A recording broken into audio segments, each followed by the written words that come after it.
Hey guys, welcome back to my channel. If you don't know me, I'm Dr. T, aka Bookworm MD. LOL.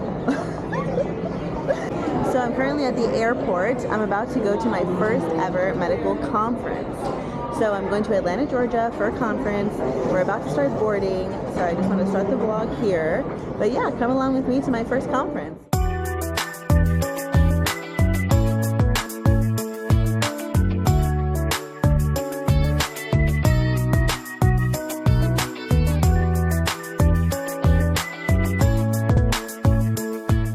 Okay, so I finally landed at Atlanta Airport, and it is 11:25 p.m. But oh my gosh, on the plane they asked for any medical personnel, and I rang the bell, and they called me over to go see a patient.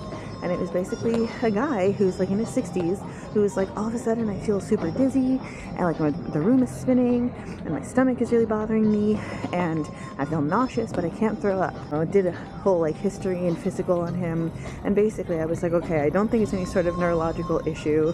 I don't think it's any sort of heart attack. He didn't have any past medical history. He's not on any medications. He basically said that he's been traveling a whole bunch recently. He's going into Atlanta to visit his family member who's sick.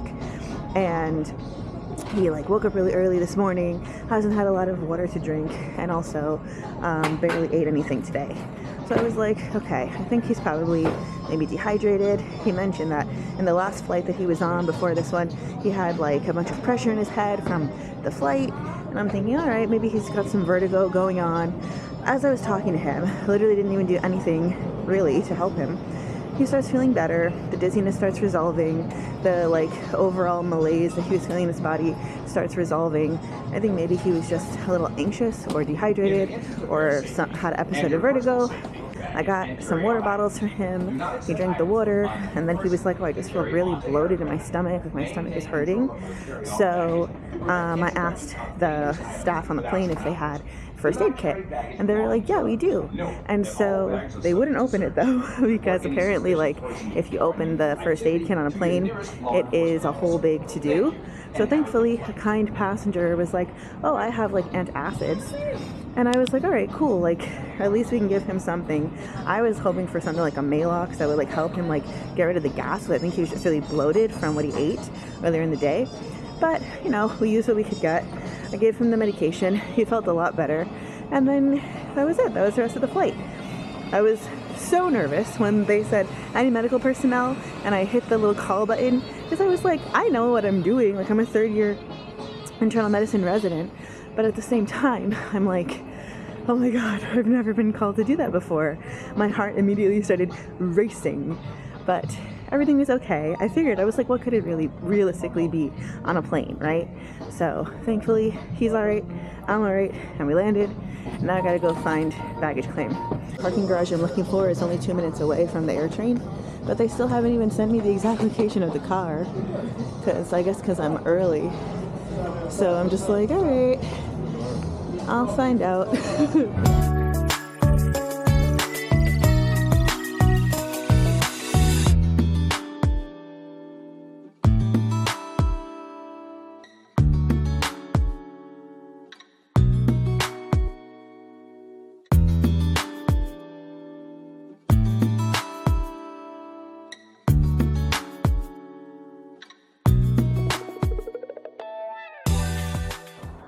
Finally. Okay. I think this is it anyways. Alright, let's see. Oh, door's open. 0 4 1 8. Whoop. And then here we go. Open it up. I got the key. I got the keys. Mm-hmm. And then I forgot. I've been to Atlanta. Good morning, guys. So it's currently 7:25 in the morning. I actually woke up around like 7 a.m. Can you guys believe that the sun doesn't rise in Atlanta until 7:45 a.m.? That's like 30 minutes later than in New York. I like opened my curtain expecting to see some sun, and there was none. But yesterday was honestly crazy. So because of work, I ended up buying the tickets for this conference to come to Atlanta, like for my flight to leave at 9 p.m. and then to land here at 11:30. And I didn't realize how big this place is. Like, holy smokes. From the airport to my hotel, it estimated for me, well, it was 25 miles, okay? Which is crazy. And it had estimated for me on Google Maps that it would take about like an hour, like 15 minutes to an hour to get here from the airport. And I was like, all right, well, if I leave at 11:30 from the airport and I get to the car by like, you know, closely after, because I just had a carry-on bag, then I'll get to the hotel around 12:30, 12:40, and then I'll go to sleep by 1 a.m. Well, that was not what happened. So, we landed, and then we're stuck on the plane for a bit, finally got off the plane, and then I didn't realize that to get from my gate to the parking, like, garage, I had to walk, like, 15 to 20 minutes, and then take this air train to the parking garage. And by the way, I'm renting a car through the Turo app. So I get to the garage, and then the garage is huge. So I have to go to like the right floor, find the car, get into the car, and then the drive officially started. And it was like at that hour, like 35 minutes. But like, you know when they say a good 35 minutes? Yeah, that's what that was. It was long. So I ended up getting here like basically right before 1 a.m. So can you guys believe that I forgot my hair straightener? What am I looking for? I literally left my hair straightener at home. Okay, so here's the fit for the day. I think it's cute. And here's a quick tour of the room. So it's just a cute little space. Like, I love the way they set it up. I love the colors. I love the purple wall and the yellow chair and this desk over here. I don't know if you can really see that well because it's dark, but you know, this is a cute little space if you had to do some work. And then we've got the bathroom. Well, we've got this little coffee nook, which is really cute. And then we've got the bathroom, which is really pretty. And yeah. All right, let's get going to the conference.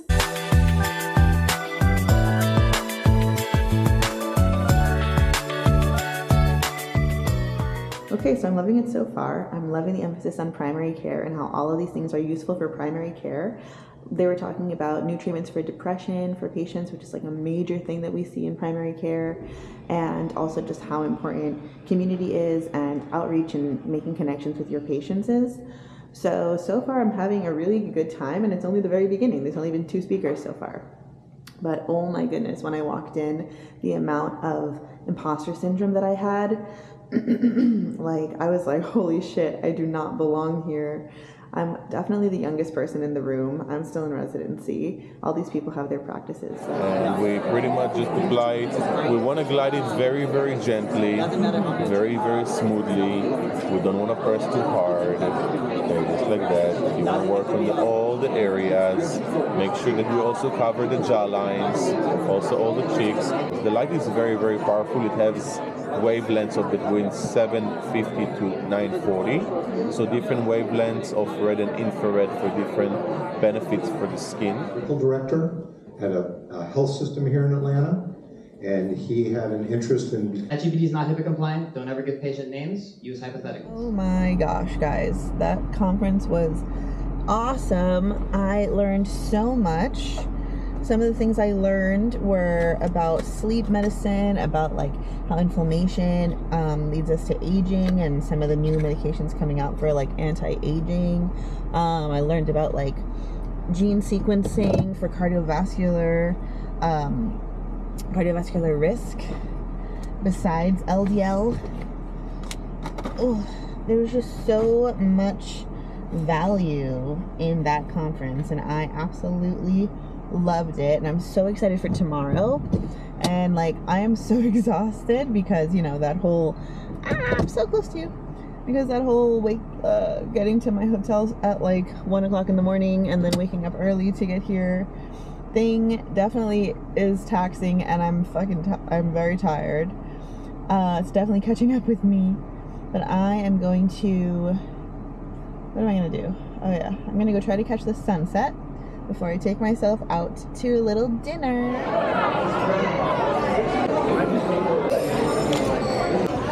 Let's go! Okay, dudes, I am back in my hotel room and I'm in pajamas and I'm so tired. But real quick, let me tell you some of the things I learned today.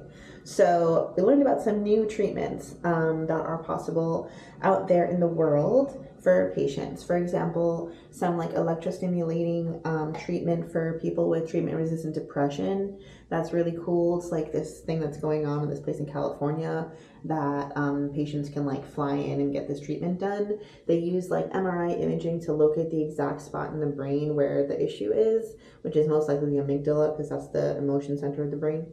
And then they use this electromagnetical stuff to target that exact spot and like zap it essentially. And they do these multiple treatments over time for people who have depression that has been resistant to medications.